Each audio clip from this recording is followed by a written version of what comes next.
আমরা সবাই সর্বপ্রথম মনকে উজাড় করে সকল শক্তি ভালোবাসা একত্রিত করে আমরা একবার শুকরিয়া আদায় করছি আলহামদুলিল্লাহ। অনেকে বলে নাই, সবাই একটু আওয়াজ করে বলতে হবে, এটা আল্লাহর প্রশংসা।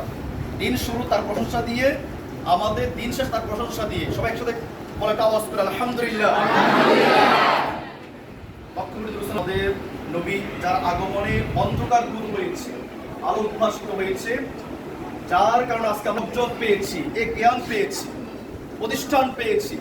আমরা সবাই এখান থেকে দুরূদ সালাম প্রেরণ করছি আমাদের নবীর উপরে সাল্লাল্লাহু আলাইহি ওয়াসাল্লাম।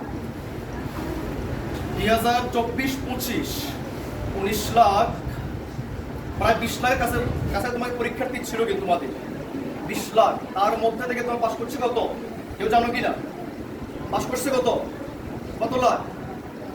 10 লাখ, 12 লাখ, এরকম সামথিং। তার মানে অর্ধেক পাস ফেল। তোমরা যারা পাস করে আসছো, অবশ্যই তোমরা কি পড়াশোনা করে আসছো? কিন্তু যে পড়াশোনার বিষয়, আমাদের মহাগ্রন্থের নাম কি? সবাই বলো, আমাদের মহাগ্রন্থের নাম কি? ওইখানে নাজিলকৃত যে শব্দটা প্রথম আল্লাহ আসমান থেকে নাজিল করেন দুনিয়ার উপরে, নবীর উপরে, হিরা গুহা পাহাড়ে, সে শব্দের নাম কি? বাংলায় বলে পড়ো। বাংলায় কি বলে? পড়ো। আরবিতে কি বলে? ইংলিশে কি বলে? রাইট। আচ্ছা, তাহলে এই শব্দ একবার দুইবার না, আল্লাহ বলছে 40,000 বার। বলছে কতবার? বলছে কতবার? তার মানে নামাজ না, রোজা না, হজ যাকাত না, আগে তুমি পড়ো। কি করো? একবার না, বলছে মোট কয়বার? 40,000 বার। তার মানে জ্ঞানের গুরুত্ব কি শুধু জামিনে নাকি আসমানেও আছে? আসমানে জামিনে মৃত্যুর পরে নাই? অবশ্য আছে। তোমরা যারা এখানে আসছো, আমাদের কলেজকে আলোকিত করার জন্য আমাদের প্রিন্সিপাল স্যার অনেক কথা বলেছেন, আর আমি ওদিকে কথাগুলো এতটুকুই বলবো, স্যারা যা বলছে সব তোমাদের কল্যাণের জন্য বলেছে।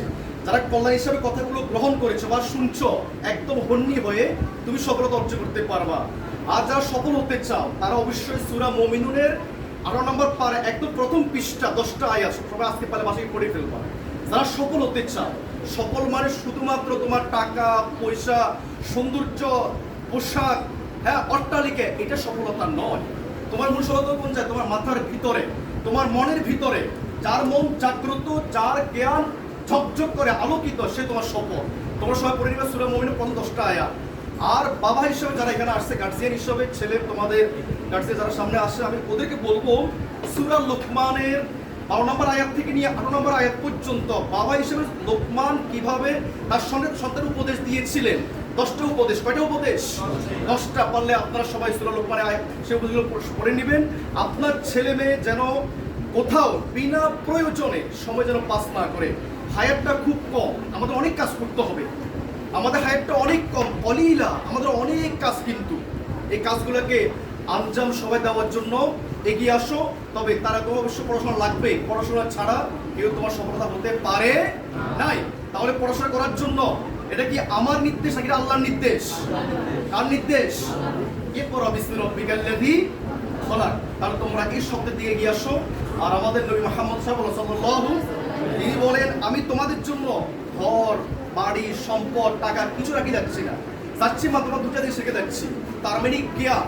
এই জ্ঞান যারা অর্জন করবে কোরআন হাদিসের আলোকে জীবন পরিচালনা করার জন্য, সফলতাময় জ্ঞান অর্জন যারা করবে, ওই ব্যক্তির সবচেয়ে বড় ধনী। আওয়াজ করে বলো, রাসূলের ভাষা অনুযায়ী সবচেয়ে বড় ধনী কে? গাড়ি বাড়িওয়ালা? কোন ব্যক্তি? যে ব্যক্তি জ্ঞানী। যে ব্যক্তি কি? লান তাদিল্লু মা তামাসসাকতুম বিহিমা। সে ব্যক্তি সফল যার ভিতরে কোরআনের জ্ঞান আছে, হাদিসের জ্ঞান আছে, সত্যের জ্ঞান আছে, ইসলামিক নলেজ আছে, তোমার সফল। কথা বোঝা আসছে কিনা? সবাই আমার সাথে দুটো দোয়া করবো। আমার কথা শেষ করছি এখানে।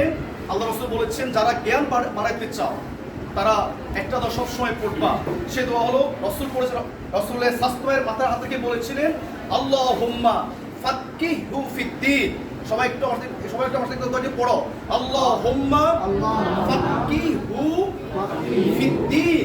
ইয়া আল্লাহ, তুমি আমার শাস্ত্রে আব্বাসকে সবচেয়ে বড় জ্ঞানী বানাও। তখন রাসূল বলেছেন, আমার শাস্ত্র ভাই আব্বাস রাদিয়াল্লাহু তাআলা আনহু কিয়ামতের আগ দিন পর্যন্ত যত মানুষ দুনিয়া আসবে, তার সমতুল্য জ্ঞান কেউ অর্জন করতে পারবে না। এই দোয়ার ফজিলত, এই দোয়ার কি তাপমাত্রায়। আল্লাহুম্মা ফাক্কিহু ফিদ্দিন ওয়া আল্লিমহু তাওয়িল।